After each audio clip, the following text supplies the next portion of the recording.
Bonjour la communauté de Roche Pépé Dragon. Vous écoutez maintenant Roche Pépé Jason, épisode 19. On est à l'avant-finale, dans le fond, plutôt la finale en deux parties. Je suis accompagné aujourd'hui, en fait, d'un invité très spécial, Mathieu Gatien, le DM de Roche Pépé Dragon, ainsi que de son antagoniste de toujours, Simon. Bonjour vous deux, ça va bien? Ça va Salut. bien. Hey, Merci de me présenter selon mon titre et mon rang. Ça me fait Donc, plaisir. c'était toute qu'une entrée en matière. Hein, C'est merci. différent d'habitude, hein? Habituellement, je suis comme plus... Puis là, non, j'étais tout Mais c'était, sérieux. ouais. Ça fait relaxer. Je vais essayer de limiter, en fait, les tensions entre vous deux. Donc, hey, merci d'être venu. Je suis content d'être là. j'aimerais juste dire que Simon et moi, on s'aime là, comme on aime un frère. Là. Oui, je Ouais, sais, c'est mais il carré. faut quand même laisser comme l'espèce de petite magie qui se passe dans les parties. Hey, grosse game, game 19, on dirait l'avant-finale, vraiment, l'espèce de classique épisode 9, comme l'équivalent de l'épisode 9 d'une saison de Game of Thrones où il se passe plein d'affaires avant la grande finale. Ouais. Vous La êtes... finale est souvent décevante. En tout cas, ouais. je ne veux pas vendre de punch, mais Mais c'est souvent, ouais, c'est vrai, c'est souvent l'épisode 9 qui se passe plus d'affaires. Bref, dans cet épisode-là, l'épisode commençait sur la fin d'un combat où est-ce que vous étiez en train de péter des vampires et ainsi que des morts vivants. Et Christophe a décidé en fait de faire une boule de feu alors que le combat était terminé, que Mathieu a expressément dit que le combat était terminé et qu'il n'y avait plus de rang d'initiative. Christophe a décidé de faire une boule de feu sur... rappelez-moi, Mathieu, c'est quoi le nom de C'est Ilga. Oui. C'est Ilga, lieutenant, général, capitaine, quelque chose de même. C'est pas la générale, mais c'est la capitaine des armées. Là. Oui.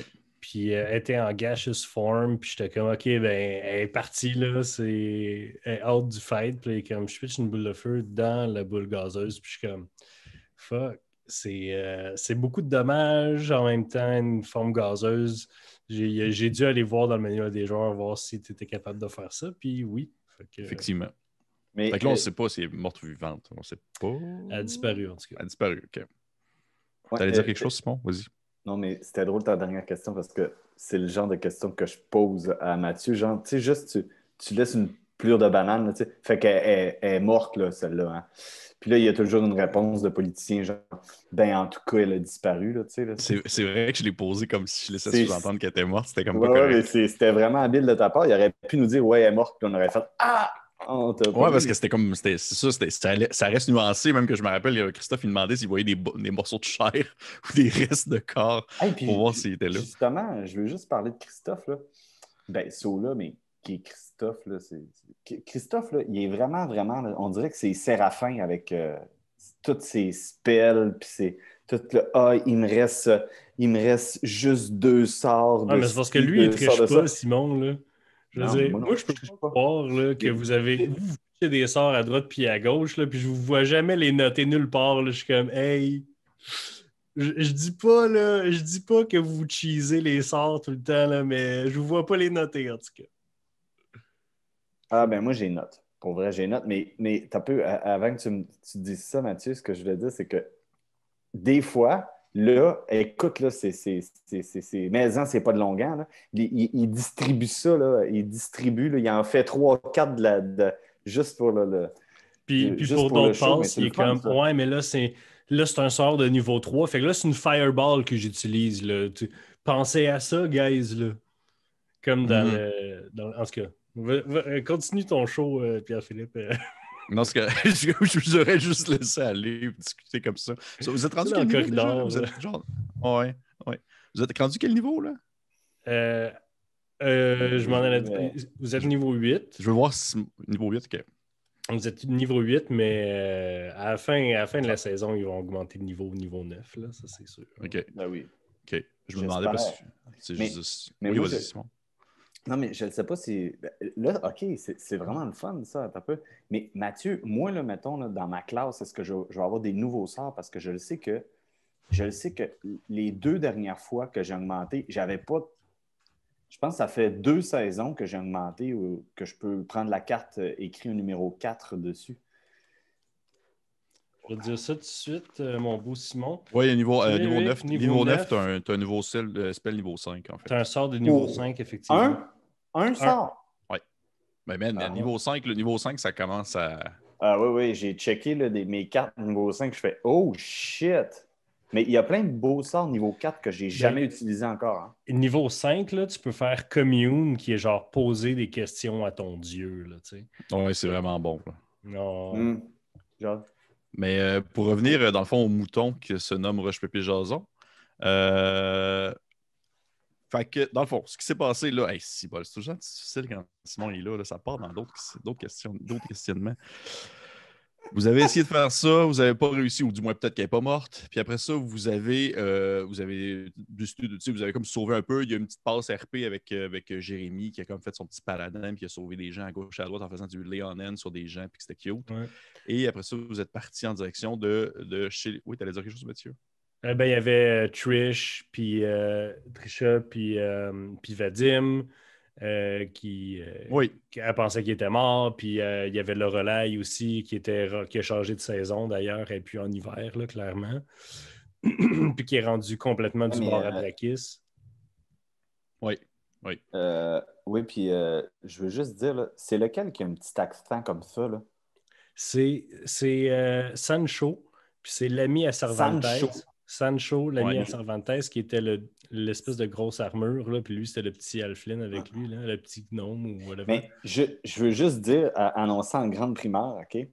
Je vais l'annoncer en grande primaire à tous les fans qui nous écoutent. Ce qui va se passer, c'est que si on atteint les 1000 personnes sur notre chaîne, YouTube, en fait, juste vous dire,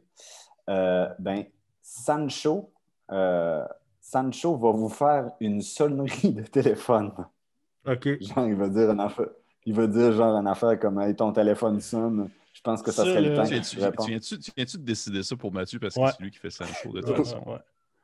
Fait que Simon, quand on va marcher tantôt, je veux juste te donner genre plein de jobs à faire pour l'Instagram de Roche Papier Dragon, là, juste pour être sûr que tu sois tellement occupé que tu n'aies plus le temps de penser à des niaiseries de même. Ouais. Okay. Bref, pour revenir sur un sujet de Roche Papier Jason, épisode 19, Mathieu, ton questionnement, là c'est à toi que je pose la question. Simon, je te pose pas la question à toi, tu as déjà assez parlé. Oui. Est-ce que ça s'est passé comme tu pensais que les joueurs allaient réagir? Est-ce que tu pensais qu'à ce moment-là, ils allaient justement se mettre à attaquer les vampires puis comme prendre vraiment cette side-là directement, sauver des gens puis après ça partir chez les nains, ou tu pensais qu'il allait avoir peut-être une autre tournure d'événements? Dans le sens de ta question, ils ont fait ce que je pensais qu'ils feraient. Dans le sens où est-ce que j'essayais de placer, comme je fais toujours, de placer des personnages non-joueurs qui sont en train de vivre d'autres choses que les joueurs.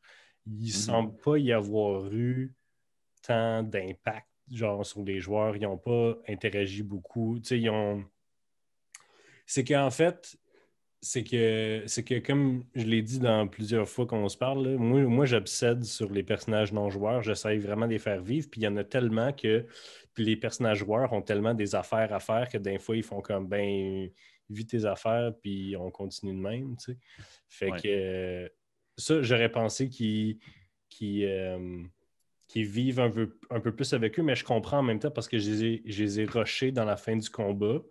Fait que là, ils ont fait comme, OK, gars, on continue, on progresse l'histoire, là, go, go, go, go, go. T'sais. Fait que c'est... Ouais, c'est ça. Okay. Ça répond-tu à la question? Oui, absolument. Absolument, ça répond à mes questions. Et là, maintenant, Simon, de ton côté, de ton point de vue, est-ce que ça s'est passé comme tu voulais que ça se passe? En fait, mon Dieu, redémarrage dans 56 secondes pour installer les mises à jour. On va se calmer, excusez. Fait que, c'est ça. Ouais, c'est ça. Fait que dans le fond, on ne le sait pas encore. On va le découvrir dans quelques secondes si c'était vraiment ça que Simon voulait. Vas-y. Ouais. Je vous aurais perdu, gang. Non, en fait, c'est que Jack, il est un peu... il suit un peu, là. Il a plus... Jack est perdu dans ça. Là, je vais vous le dire, là. Il est vraiment perdu. Il ne sait plus pour qui prendre. Il suit le flow. Puis si Willow dit de quoi ou si Sola dit quelque chose, ben, ça va être ça. Il n'est pas dans son élément. Oui, mais en même temps, autant que tu dis ça, c'est intéressant parce qu'autant tu dis ça qu'il ne sait pas où aller, où se mettre, autant il a fait preuve on va dire, d'une certaine autonomie puis même d'une certaine initiative quand ça venait le temps de comme sauver le plus de gens possible parce que tu es comme un de ceux qui a pris le plus la parole avec les nains quand vous êtes arrivé à la ville des nains. Tu es un des ceux qui a pris comme le plus de devant pour essayer de... En fait, du moins, tu as commencé la discussion tout en essayant de mettre les personnages les plus charismatiques vers l'avant. Là. Oui, mais Dieu le garde de lancer un sort de soin ever, par exemple. quand C'est il y a vrai. des centaines de personnes à terre en train de mourir, là, Jack Ketchup ne lance pas de sort de soin. C'est vrai. T'es Parce que la dernière fois, puis on ne le sait pas encore, mais la Ouais. dernière fois qu'il en a fait un, il a fait du dommage, hein, les amis. Ah, c'est vrai. La dernière fois qu'il a fait un sort de soin, il a Sur fait Willow, du t'en as pas lancé d'autres dommage. depuis. Non. OK, que fait que là, c'est pas Simon qui sait pas jouer à D&D, c'est Simon qui fait du gros roleplay, puis ça nous est tout passé par-dessus Aïe, la aïe. tête. Mais quand est-ce que c'est arrivé, ça? Dans la cave avec Willow quand il se battait contre la grosse araignée pêcheur et Oui, oui, oui, FaZe. oui, oui, oui, oui, c'est vrai. C'est vrai. Bravo fait, Simon, OK, je m'excuse. fait C'est que beau. dans le fond, ouais, excuse-toi. Dans le fond, c'est ça qui s'est passé, c'est que je sais pas, Jack, il sait pas non plus, tu sais, puis il savait qu'il y avait du monde qui était à l'agonie. Ouais. Il n'aurait pas, t'imagines, il commence Ça à fait en juste les tuer de achever, même. ouais. Ça fait juste les achever. Mathieu, j'avais une petite question pour toi. En fait, c'est une petite grosse question. C'est toi de voir à quel point est-ce que tu veux la développer ou bien l'expliquer. Là. Ça se peut que tu gardes aussi tes mystères de ce côté-là. Tu sais à quel point j'aime m'écouter parler. Je le sais. Euh, quand tu parlais des nains, les fameux nains, Ouais. je t'avouais que oui, ça a été élaboré, ça a été mentionné souvent dans le passé, ça a été expliqué à quelques reprises, soit dans d'autres saisons, de choses comme ça, même que je pense qu'on en a déjà parlé aussi dans d'autres HPV Jason avec peut-être d'autres joueurs. Euh, les nains, parce que là, on a vu une ville naine, il y en a d'autres cités, il y a d'autres. Je dirais, c'est comme plusieurs cités-États en quelque sorte. C'est pas comme un royaume nain. Est-ce que je le comprends bien? Ça, c'est comme ma première partie de ma question. Ça, c'est la première partie de ta question. Ouais, ouais. Chaque cité naine est une cité-État OK. avec une espèce de droit acquis sur son territoire qui est inaliénable, mais qui peut jamais prendre de l'expansion. OK, parfait. C'est comme une règle parmi toutes les communautés naines, puis comme en Parfait. accord avec toutes les autres communautés du monde. Parfait. Là, d'un point de vue, pas méta, mais d'un point de vue plus dans la trame narrative et aussi dans on va dire dans la mécanique de Donjon Dragon en tant que tel, est-ce que le concept, parce que dans la partie, tu mentionnes ce qu'on appelle les tréfonds. Est-ce que les tréfonds, c'est comme un peu l'équivalent de l'Underdark? Parce que est-ce que c'est la première fois aussi que tu mentionnais les tréfonds? Parce que on dirait que ça a comme été mentionné, puis les gens, ça avait l'air de savoir de quoi tu parlais, mais en même temps, Mais moi, j'étais comme genre, qu'est-ce qui se passe? les tréfonds, c'est juste un mot français pour dire profond dans OK, terre. OK, OK. Je pensais que c'était comme genre un endroit Non. spécifique. OK. Non, mais OK. bonne question. Clairement, il y a des gens qui auraient pu. C'est qu'en fait, quand on développait la game, j'étais comme les nains, on peuvent pas s'enfuir. Genre, ils n'ont pas le droit d'aller s'établir ailleurs. Tu sais, fait que eux, ils prennent de l'expansion verticalement. Tu sais. OK. Fait que tout ce qu'ils peuvent faire pour s'en aller, la première chose à laquelle ils pensent, c'est d'aller par en bas. Fait qu'ils vont dans leur mine très, très creux sous leur montagne, puis ils vont juste bloquer la grosse porte qu'il y avait en haut. Tu sais, ils ont comme une espèce de grosse porte d'urgence là, de sécurité, en fait, pour aller se réfugier dans les tréfonds, qui est comme, j'imagine, ce que les nains font d'habitude, là, tu sais. Sauf qu'un des agents de Brakis avait volé la clé pour continuer les raids et tout. Fait qu'il était comme, ben, on veut faire notre plan d'habitude, mais là, on a besoin de la clé, blablabla. Mais j'imagine que si j'avais des joueurs qui étaient des nains ou si la ville Agnitar prenait plus d'importance encore ou quelque chose, les tréfonds seraient vraiment pas loin de l'Underdark, de l'Ombre-Terre. Fait qu'il y aurait sûrement, puis Dieu sait que j'aime l'Ombre-Terre et tous ses habitants, fait que si j'ai une opportunité de plugger ça dans le game, moi je peux le faire. Tu sais. OK. OK. Autre chose, est-ce qu'il y avait, durant l'aventure, bref, ils sont arrivés chez les nains, il y avait la condition d'aller chercher justement la clé, vous êtes reparti, vous êtes allé jusque chez Brakis. Est-ce qu'il y avait d'autres. Est-ce que tu avais comme vraiment le plan en tant que tel de l'endroit où est-ce que les joueurs avançaient avec genre les pièges? Puis est-ce que les joueurs ont évité comme des pièges qui étaient vraiment encore plus terribles que qu'est-ce qu'il y avait? Est-ce que tu avais comme prévu quelques petites. Oui, non. Dans le sens, je savais la pièce était où, puis le Ouais. danger immédiat venait du cuivre en fusion, de l'espèce de gros plafond, là. Fait que tout ça a tombé. Fait que genre, le danger immédiat, c'était qu'il y avait juste un round dans la salle au trésor. OK. C'était ça, puis je voulais mettre une des glyphes qui n'a pas explosé quand Brakis a fait son plan de faire sauter Svatoj Brakis pour tuer tous les morts vivants, là, tu sais. Fait que je me disais qu'il y aurait de ces glyphes-là. Parce qu'en fait, c'est ça qui est arrivé. C'est juste des glyphes de Fireball, des centaines et des centaines de glyphes of warding de Fireball dans la ville que Brakis a fait détonner de même, tu sais.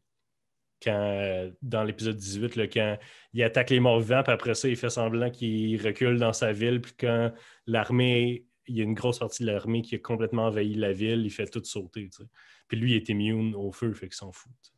Mm-hmm. Fait que le piège, c'était pas un piège, c'était un glyph of warding qui a mal fonctionné. Tu sais.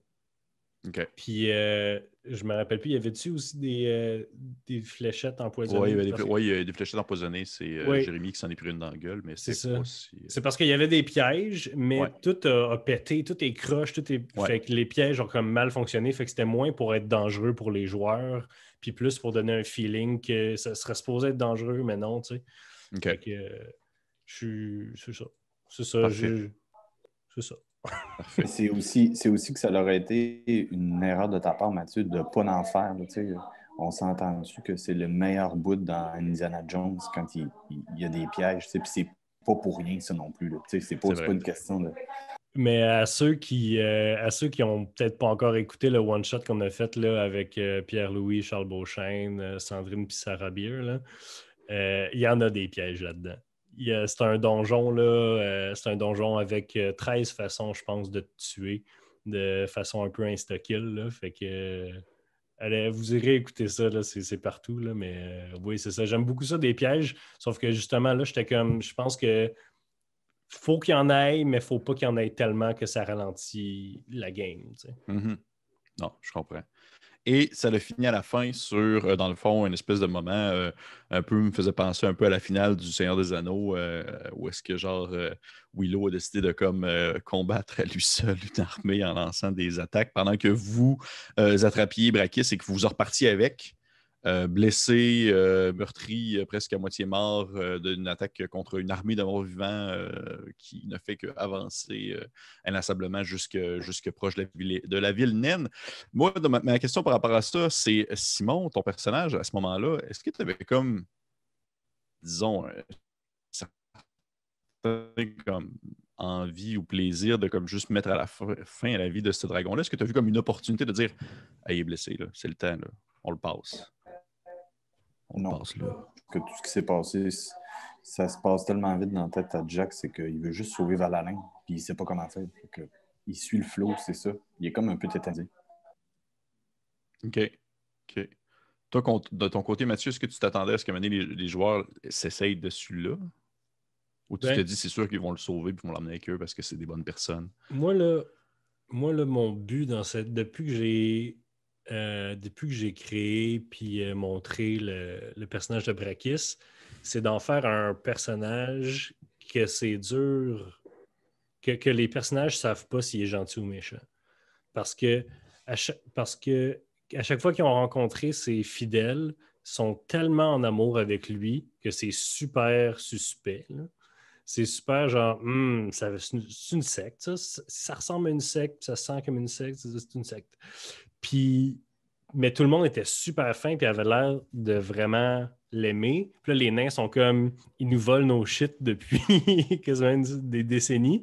Puis ils vont rencontrer Brakis, puis il a de l'air d'une graine, mais il n'a rien fait de pas correct. Il est juste... Il a juste l'air d'une graine, tu sais. Puis il y a comme la vibe qu'il est méchant parce que c'est un dragon. Vas-y. C'est vrai que c'est une belle graine. Non, il a dit c'est une belle graine. Mais, puis là, après ça, toutes les affaires se passent. Puis là, ils sont comme, ah, mais il voulait assassiner une vampire. Puis là, finalement, la vampire, c'est genre une nazie vampire, tu sais. Fait que là, c'est comme, OK, mais le gars qui a l'air méchant, mais qui est contre les nazis, peut-être qu'il n'est pas si méchant que ça, finalement. Puis là, il se bat tout seul pour sauver sa gang. Fait que c'est genre, j'essaie de créer un personnage complexe avec Brakis. Puis pour répondre à ta question, je suis vraiment content qu'il n'aille pas laissé mourir parce que ça aurait été facile pour pour réussir leur quest avec Janix de laisser Brakis mourir, mais en même temps, en ce moment, l'urgence, c'est qu'il y a une énorme armée de morts-vivants qui s'en va péter tout le monde. Puis, est-ce que tu aimes mieux te battre avec un dragon en avant de toi ou avec un dragon possiblement transformé en Dracolich de l'autre bord, là, tu sais? Parce que s'il avait tué Brakis, il n'aurait pas laissé son cadavre là à pourrir. Non, il l'aurait utilisé, ouais. Mais est-ce que tu l'aurais laissé mourir au final? Si, mettons, tu n'aurais pas fait je sais pas, un Vox Machina de DM et tu l'aurais fait revenir plus tard ou peu importe, tu l'aurais laissé crever là. Il serait revenu plus tard, mais en Dracolich. Parfait. Comme un cinématique de World of Warcraft. Là, oh ouais, OK. Parfait. C'est direct les références que j'ai dans ma tête en plus. OK, cool. Ben, oui, ça. c'est ça. Retourne jouer à Valem, Simon. Parfait. Fait que, hey, merci les gars. Merci à vous deux d'être venus me parler, Roche Papier Jason, de l'avant-finale. Le prochain Roche Papier Jason, ça va être la finale, vraiment, le dernier épisode de la saison 5. Après ça, il va y avoir la saison 6, bien sûr, qui va commencer. Mais avant toute chose, on a hâte de savoir comment est-ce que ça va se terminer, cette guerre et cette histoire-là. Fait que, bref, encore une fois, merci à Mathieu Gatien. Mathieu, tu as du goût de dire de quoi? Là, je te vois. J'ai juste une petite affaire, là, parce que il y a une fraction des gens qui écoutent Roche Papier Dragon, qui écoutent les Roche Papier Jason, puis je veux juste vous donner une petite affaire, juste à vous. Là, OK, ça, c'est le fun. Juste une petite affaire, là. Il y avait un cliffhanger, là, comme on dit en bon français, un cliffhanger que je voulais mettre à la fin de la finale, OK? Que je n'ai pas pu mettre parce que les événements ont pris une autre tournure. Mais au début de la saison 6, il va y avoir un gros cliffhanger d'épisode, puis vous allez savoir de quoi je parle parce que je pense que ça va être le plus gros cliffhanger que j'ai jamais fait. Au début de la saison 6, il va y avoir un épisode qui va finir, là, puis vous allez sacrer après votre téléphone ou après votre ordi, puis vous allez savoir que c'est de celui-là que je parle en ce moment. Ça, c'est terrible, ça. Ça, c'est... Je sais pas comment tu te trouves dans ça, Pierre-Philippe, mais moi, je trouve ça dégueulasse ce que tu viens de faire. Ça m'écoeure vraiment beaucoup, mais regarde, je vais vivre avec. Fait que merci à vous deux encore. Je suis un peu mal à l'aise. Et merci à Mathieu, merci Simon. Puis on se dit, bien sûr, on se dit à la prochaine fois. Merci. Merci tout le monde. Allez.